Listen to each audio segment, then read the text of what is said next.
Thank you so much for being here, everyone.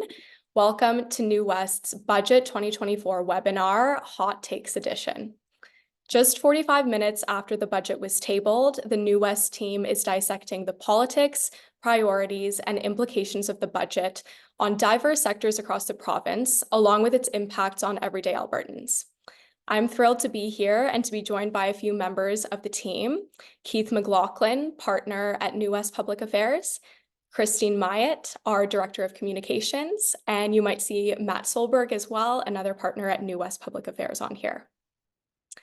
Before we delve into our in-depth analysis, we're starting with a little bit of a fun segment of hot takes, where additional members of the New West team will share an unfiltered opinion on Budget 2024 in 45 seconds of less. I'd like to invite Charlie Beldman, Sam Millis, and Michael Solberg to join us now. We hope this gives everyone watching a multitude of thoughts and gut reactions to arguably the most important government announcement of the year. I also wanted to note that we'll be taking questions from the audience throughout the webinar. If you have questions, please just pop them in the Q&A function below. So Charlie's here with a pretty awesome view behind him of the legislature. So I'd love to start with him. Charlie, what is your biggest hot take on Budget 2024 in 45 seconds or less? I'll do my best. This might be closer to a cold take. It's quite a bit colder up here in Edmonton than down in Calgary, but no, I just got out of the speech there. We were in the rotunda. The excitement certainly back in the legislature. Last budget we saw some excitement as the campaign was coming on and the campaign budget that came. But the message here from Minister Horner is definitely one of fiscal prudency. I thought he struck the right balance here between healthcare capacity, education capacity, workforce needs, as well as that fiscal responsibility being the main point there. So I thought he struck the right balance. I think, his key quote being, you can't have champagne taste on a beer budget. And I think that's what we'll be expecting here as we head into the rest of the year. So that's it for me. Thank you. Perfect. Thank you so much, Charlie. And I'd love to turn to Sam Millis now for her take on Budget 2024. Thanks, Alysha. I think if I had to summarize in a quick take, it would be that just like on a leap year, a budget like this can only come once every 4 years. And that would be immediately following an election like we had in 2023. The budget's short on tangible things for voters that they'll have a strong feeling about, that they'll want to go to the polls and celebrate. So all the good news tax cuts are offloaded to just before the next election, scheduled in 2027, and I don't expect this budget to move the dial. Well, I love that analogy of a leap year. And lastly, let's turn to Michael Solberg, who's a partner at New West. Sure. Thanks, Alysha. Well, I think all things considered, this was a tame, if not responsible budget, but I would hesitate to call it a nothing burger, as there were some exciting investments on the margins. And, then here's my hot take. That leads me to my hot take. If you had told me that Danielle Smith would lead the most arts-friendly government in decades, and that Tanya Furr would be the most capable arts and culture minister in a generation, I wouldn't have believed you. But here we are. Budget 24 makes massive and significant and long-awaited investments in the arts sector, namely huge reallocation of long-awaited dollars into the Alberta Foundation for the Arts, long-awaited dollars into infrastructure commitments for Arts Commons and the Olympic Plaza transformation, just shy of $10 million to Windspear. I mean, if you couple that with huge investments that they've made in the past to Glenbow, we are looking at the most arts-friendly government in a generation. So that's my hot take, and we'll see how the rest of it unpacks. But kudos to the arts sector. Wow. Awesome. Thanks, Mike. And if you liked Mike's take, just wanted to plug that you can hear more of his thoughts this evening at 6 p.m. on Global News. See you then. Awesome. Okay. Thank you, Charlie, Sam, and Mike, for joining us for that quick little segment. I want to get into the intricacies of Budget 2024 with our two panelists here, Keith and Christine. But before I do, I would like to break the rules a little bit and ask both of you here if you have any hot takes that haven't been mentioned by our colleagues yet. So Christine, I'd love to hear from you first. Sure. Thanks, Alysha. So I think, for me, this was a pretty boring provincial budget, and I'm not surprised to see it be as boring as it is, given that we are just a little less than 1 year removed from the last provincial election. And last year's budget was a big spending budget preparing for that election. So now the government is signaling restraint. It's signaling that, it values and prioritizes fiscal responsibility and fiscal prudence over, big spending, cash rich types of budgets. And I thought, we saw Premier Smith telegraph basically everything we're seeing today last week in her address to the province. So I don't see anything other than exactly what she told us was going to happen. Thanks for that, Christine. And Keith, I'm sure you have some opinions on this budget, so give us your hot take. I wasn't expecting to give the hot take. I was supposed to do like the long-winded stuff, but I guess I'll give you a hot take real quick. I think what's going to be interesting to see is how the politics of this budget rolls out in the next couple of years. We're talking about a restrained spending budget that is, talking about as we move forward even into the out years, keeping spending increases down to below inflation and population growth. That's going to have, there's probably going to be impacts on the healthcare and education systems generally there, which are already overstrained. So it'll be interesting to see how this plays out over the next couple of years in terms of the politics of this and whether or not the government, experiences some issues going down the line politically with the pressures that are likely to result on some of those core public services. For sure. And I like that you kind of brought up the politics of this budget. It kind of leads me into my first in-depth question, which is, this is the first budget in the UCP's 4-year term. What do we think it says about their priorities? And Keith, maybe I'll go back to you for this one to start. I think it says about their priorities that they are really committed to this, the sort of balanced budget approach that they've really been ever since they did the Kenny sort of cuts and restructuring and then got on this and then obviously buoyed by incredible natural resource revenues. But ever since they've got on this path, they're committed to staying on it, right? Like they passed a number of legislation and fiscal policy to have a dedicated fiscal framework, and they're very much committed to this what they would talk about as responsible investment and spending and saving. And ever since the Premier's address last week, I've kind of I've talked with finance officials about some of the things I just mentioned in terms of very concerned about the effect on these types of systems, and they tell me they're very actually confident in this plan. They actually believe that that the investment they're going to make targeted investments in healthcare and education, and that they believe strongly in what they're doing. And on the political questions that when I've talked to folks about this, they've said we were elected on this mandate. We are elected to be this type of fiscal and economic manager. And so that's where they see the politics of this. And so, I think that's where they're going from it. And they're, again, very much committed to it. And they're demonstrating that, and, other factors, be damned, I suppose.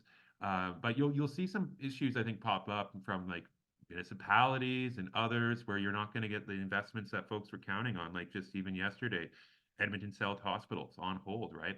These things are probably going to have some political impact, but we'll see how the government manages it. They seem to be able to manage a lot of the political issues quite effectively because they're a good government in terms of communicating what they're doing. Awesome. Thank you, Keith. And I know we have a special guest on here, Matt Solberg, as well. And I'm kind of interested to hear your take, Matt, on the same question. What does it say about the UCP's priorities with this year 1 budget? Sure. Thanks, Alysha. I would say that this is a budget that's conservative by design. When you look at the revenue forecasts, they're still extremely high. You look at the spending, and there are areas within this budget where obviously the government has exercised restraint. But what I'd say is that this really picks up on the budget that was delivered last year by former Finance Minister Travis Taves, wherein it reflects the sort of the structural pressure on government that was created by those fiscal anchors in last year's budget. And in fact, I'd say it goes even further. With a less than a $400 million surplus, you would think that, oh, maybe something's gone amok. But if you dig deeper, you realize that, even with $400 million in surplus, this government's also put $2 billion aside for the Heritage Savings Trust Fund. And as the Premier committed to in her TV address, that number is only going to grow. So I think in some ways it creates some structural downward pressure on government that, they seem to be navigating through in this budget by the skin of their teeth, and are forecasting to be able to navigate through in the out years, but we'll see what time brings. Thanks, Matt. Let's go to Christine for your take.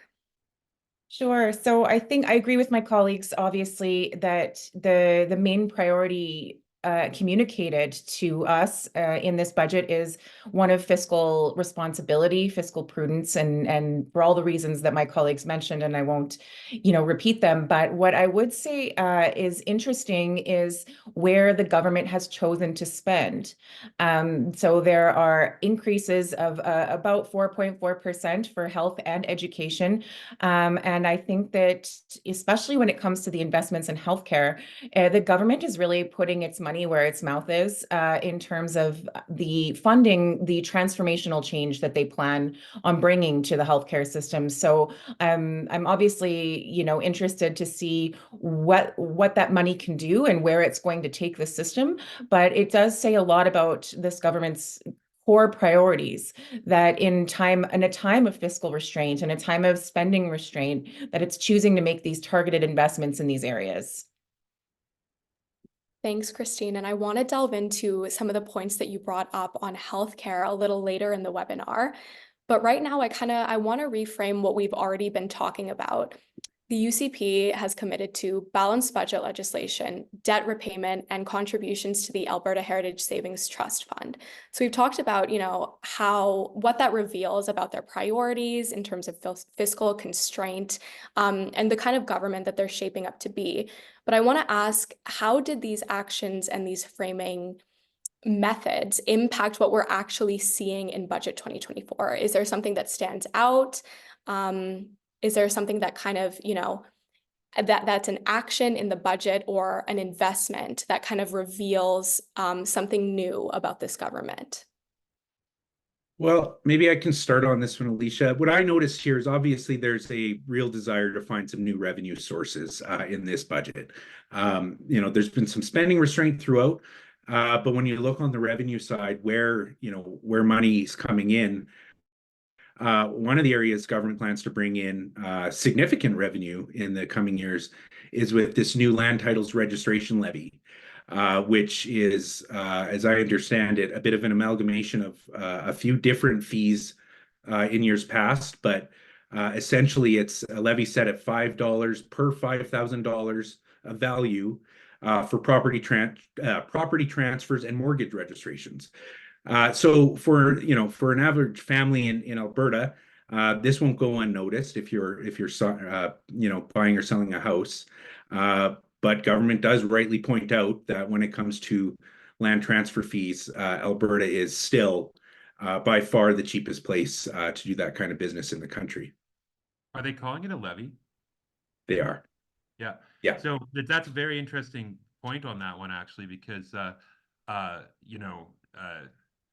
levy is a tax, right? There's a legislation or like Supreme Court stuff where basically if you're describing something as a fee as government, it's supposed to be a cost recovery mechanism. So the fact that they're calling it a levy is this, and we went through this with the carbon levy thing with the NDP back in the day, right? So that is that piece is a definite form of revenue that I think they're getting around some of the guardrails that they put on themselves on sort of the taxation side.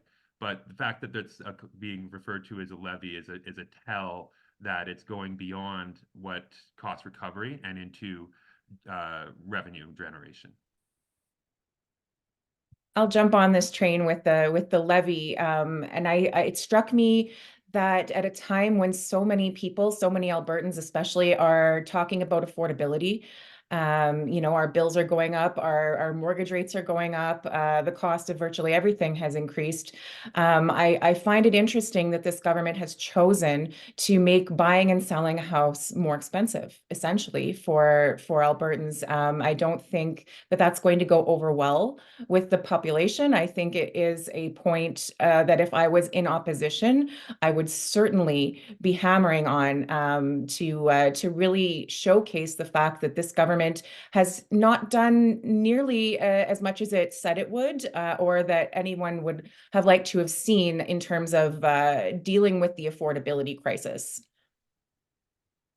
Thanks, Christine. I can definitely see the opposition raising that in the days and weeks to come. I know I was really intrigued by the commitment to arts funding in this budget, which Michael Solberg mentioned in his hot take. I'm curious, I'm sure all three of you have takes on what the most significant new funding initiatives are in this budget, and I'd like to open it up to your thoughts on that. Maybe Keith, we can start with you. Sure. I honestly, I think that the biggest thing is what the Premier announced last week, like that, taking the income of the investment income that the Savings Trust Fund generates and then rolling it back in. Like that is I think a fairly significant move. If you do that over years, like, the Premier's talking about into 2050, but even if you get to 15 years from now, 2040 or so like that, that's the investment income that you can expect after rolling. Not only will that fund grow, but you'll get some significant investment income off that where it would pay for entire ministries, right? If you started pulling it out again in 2040 or so. So that's a long-term move. That is, I think, the most significant shift in terms of this budget. But again, it's not news from today. It's news from last week. But really, in terms of if the government of Alberta and future governments of Alberta stick on that path, that is an extremely significant piece that will change the sort of fiscal picture of the province's situation, which is already the best in North America.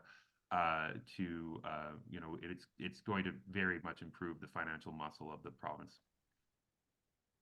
Thanks, Keith. Christine, Matt, do either of you have thoughts on this topic? Sure. I think in terms of significant spending in this budget, I'm going to go back to the healthcare file.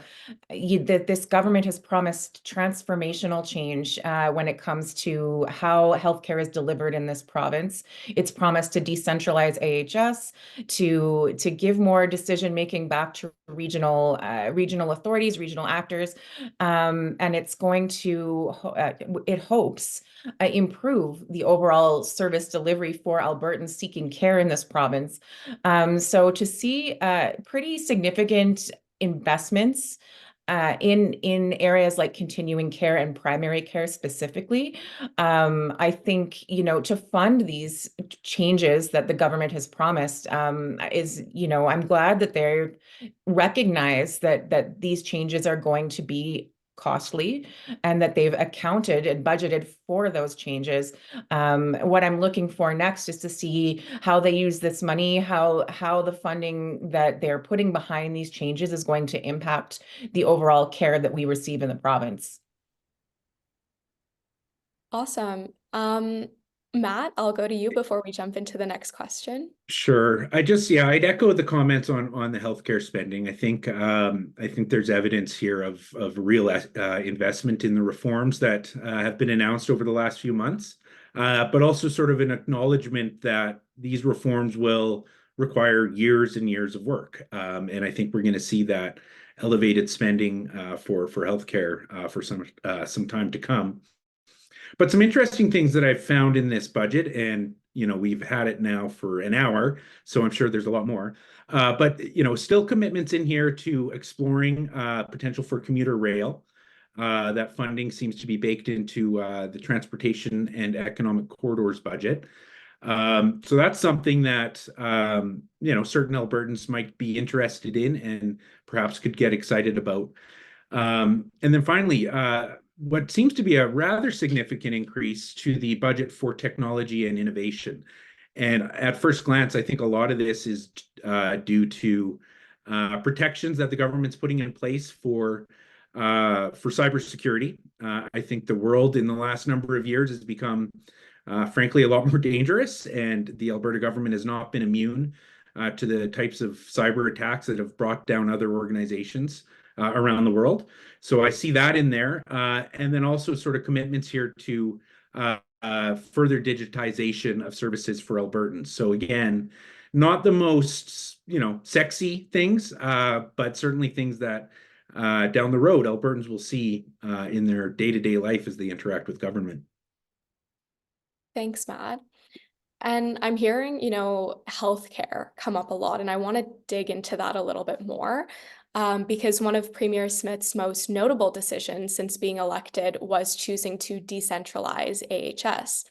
So Christine, I'd like to go to you first, actually, for this next question. What does Budget 2024 tell us about the future of Alberta's healthcare industry?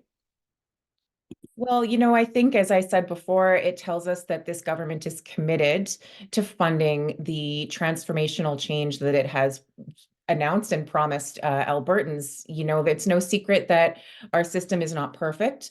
And a lot of people, especially following the COVID-19 pandemic, have been vocally asking for some change and some reform. And that's something that Smith has picked up on, both in her bid to lead the UCP and then to run the province as premier. So I think that, it's going to be, obviously time will tell as to how these reforms are going to roll out and how it's going to play out in terms of Albertans getting the care that they need. But I think it's a significant move, and this budget really put some money behind it, which is going to be necessary if they're going to have any success. Thanks, Christine. And I'll open it up now. Matt, Keith, if either of you want to jump in with your thoughts. Yeah, well, look, I think that the when it comes to healthcare spending, the province probably could have allowed the department to balloon threefold if they had exercised no restraint. So I think that it's in some ways laudable that that there seems to be a focused commitment on ensuring that that healthcare reform doesn't just lead to a growth in healthcare costs. There's still funding in here for specific new capital facilities, both continuing care and healthcare facilities. $810 million for the Red Deer Regional Hospital. That's not, nothing to shake a stick at. But of course, the argument will be that it's not enough. And I think that argument would exist, almost regardless of the overall number. It's about how it's being executed. And so I think, the premier's not going to be measured on our healthcare reform by the size of the budget, but instead by outcomes and wait times and access to healthcare. And that's going to take time. But I see, the government's put money where their mouth is when it comes to healthcare reforms. And now we've just got to see how it all plays out.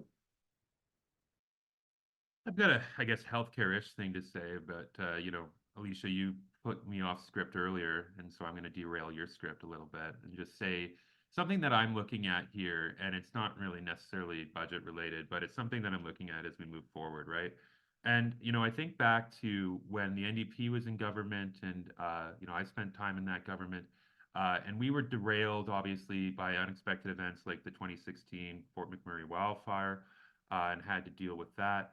When Christine was in government, they had to deal with COVID. There's a bit of a, there's a midterm piece that it presents challenges that you're not sometimes not expecting, but it really tests your mettle as a government. And there are a number of challenges that this government is probably going to have to deal with. Like we're talking about the drought situation, which is going to be worse than anything we've probably ever seen. That's going to cost money. and it's also going to be a challenge for government and municipalities and the agriculture industry and everybody to manage. There's the potential for a very severe wildfire season, and I hope for the best. Obviously, we don't want a terrible drought, and we don't want a terrible wildfire season, but it very well looks like it could very much happen. And so how is the government going to deal with those issues if they become extreme? The other one is the public sector union negotiations. The United Nurses of Alberta are up this year. They're asking for a 25% wage increase. That's 30,000 nurses. And there's a bunch of other public sector unions that are up right now as well.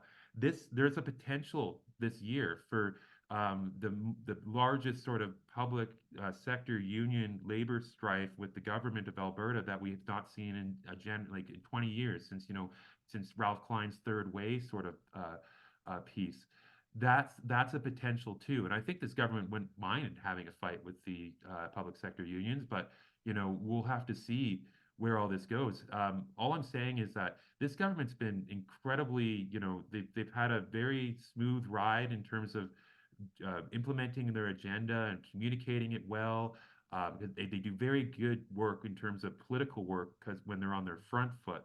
But I think they're going to be on their back foot with some of these challenges, and we'll see how they perform both at a political side and an administrative side going forward, and what the political impacts of that are. So that's something to look forward here in the next 6 to 8 months, because all signs kind of point to me that this government's going to have a lot of hard work to do on mitigating these challenges that are going to knock them off a lot of their other agenda. And so I think it's going to be challenging, and we'll see how they perform. Thanks, Keith. You brought up a number of really interesting points there, and I do kind of want to expand the conversation here to talk about the priorities for Albertans, because Albertans have been very vocal about the impacts of the housing crisis, the rising cost of living, and the lack of affordability in their daily lives. Do you folks on the webinar here think that this budget reflects the top priorities for Albertans today? Well, I would say it's, as much as it can, right? Knowing that with the guardrails in place and a desire to plan prudently for the out years, I would say it does. I mean, there's still a commitment, in the outer years of this budget to implement the promised new tax bracket for personal income taxes. And I also saw in this budget a concerted effort to be very deliberate in the areas in which they are trying to raise revenue. So those measures won't necessarily be popular, but I also think that contrast with the growing demand on healthcare, population growth that I think I saw was forecast at something like 3.7% this year. Something's got to give. So it's not the budget that everyone necessarily wanted, but I would argue that it's probably the one we needed, at least for right now. Thanks, Matt. Christine, I'd love to hear your thoughts.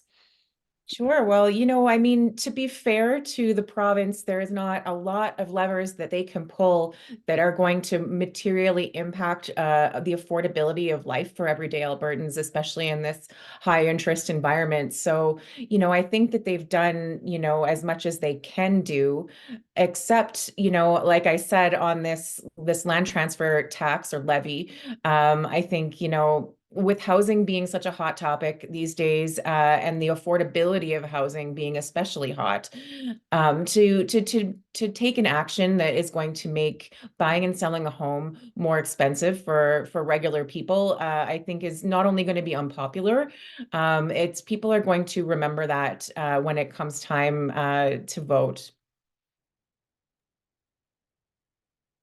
I think I'd answer it this way. Your question, Alysha, is I think what it does, it reflects the priorities of what Albertans voted for in the last election. That's how the government has described this to me in terms of when I get into these political questions about it, and that's what they're doing.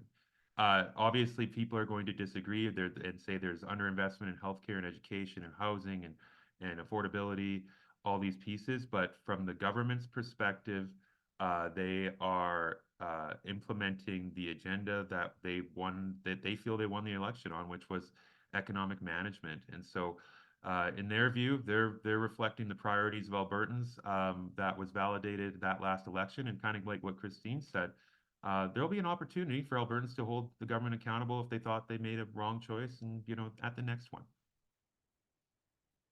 Thanks, Keith. And we're running out of time here, but I do want to ask a final question to everyone. And Keith, I'd actually like to start with you for this one, which is there behind the scenes right now, we're watching the NDP leadership race unfold.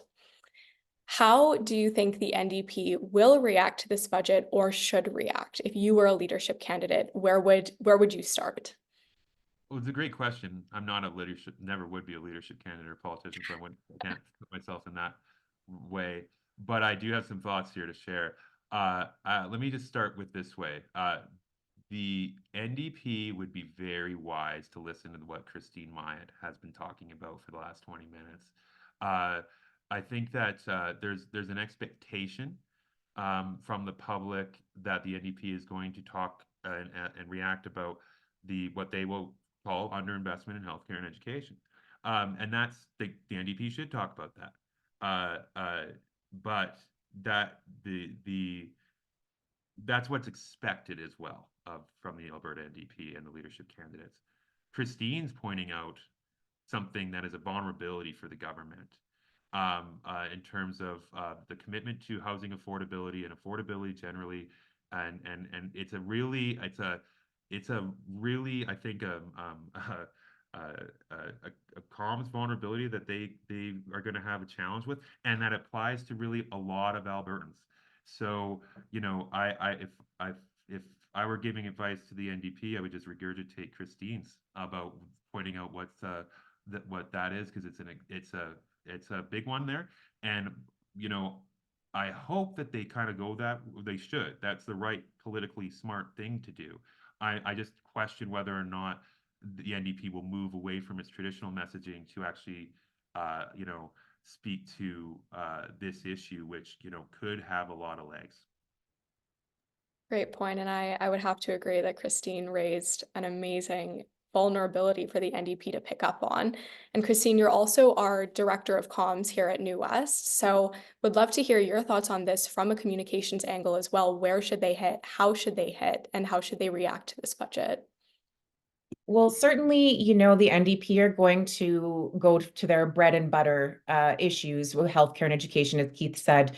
There are a number of other organizations that can echo that message of underfunding for these core services that Albertans deeply care about. However, they would be very smart to pick up on the lack of measures with respect to affordability and to really hammer on that. That was a huge issue during the provincial election, and an issue that ultimately the UCP won the day on with their tax cut promise. And we've seen in this budget them kick that can down the road to a later date, provided that the government has the fiscal capacity and the balanced budgets to be able to provide that tax cut in the next couple of years. So I think there are a lot of disappointed Albertans who did vote UCP in the last election based on that promise and other affordability type of measures, because a lot of Albertans are really feeling the pressure when it comes to paying for life these days. And I think the NDP would be smart to really pick up on that and to hammer it hard. Thanks, Christine. And I think, honestly, that's a great place to end. I want to thank the panelists here, Christine, Matt, and Keith, for being on, along with our special guests for the hot take segment at the beginning of this webinar. If you have any additional questions about what this budget means for your organization, please reach out to a member of our team. And as always, we stand by to support our clients in navigating this exciting, ever-changing political landscape. Thanks again for tuning in, and I hope you all have a great evening.